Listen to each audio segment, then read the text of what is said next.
Thank you, thank you, thank you. Please, have a seat. You know, Corey, what you've exposed is something that I think we don't pay enough attention to in government. And it's not necessarily about healthcare, it's just about being played for a sucker. When I started to deal with junk fees relating to airline costs, ticket fees, baggage, and the like, I think even some of the folks working with me thought it's not that big a deal.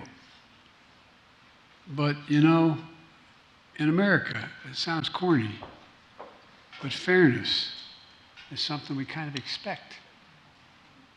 And I don't know anybody who likes being viewed as having been played for a sucker, taken advantage of. People are ready to meet their responsibilities. But I think this is a big deal.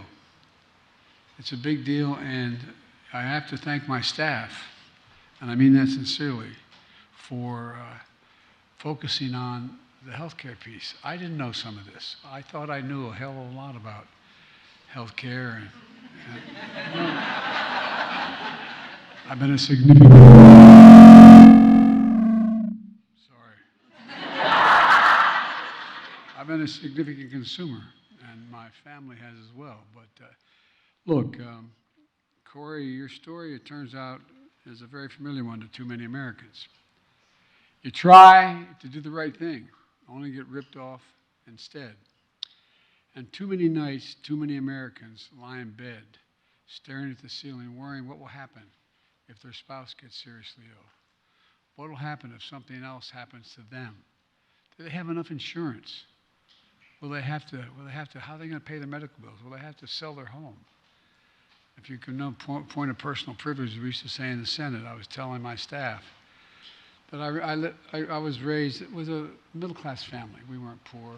We lived in a 3-bedroom house with 4 kids and a grandpop, a split-level home, and the boys, quote unquote, now the princess, my sister, had her own bedroom, as she should have. But the 3 boys there were 2 sets of bunks in the other room, and there was a closet that ran as you walked up the stairs, walked straight down the hall. You went into, quote, the boys' room, the 3 of us. And on the left, there was a closet in that whole wall. My parents' bed, headboard, was against that, where that closet was. And every once in a while, rarely, you could hear sort of a restlessness going on, you know, and one morning I get up and I said, what's wrong with Dad? He said, he just got word that his company said they're no longer going to pay for health insurance. Don't know what they're going to do. Well, you know, for all of you out there and there's so many people who still are in that circumstance. And we'll talk about being deprived of your dignity. Not being able to take care of your family if you don't have health insurance is I think, one of the most consequential things that can happen to a person.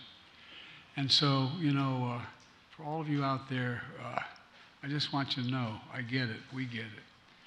We have your back, and we're never going to stop fighting for you, and I promise you that.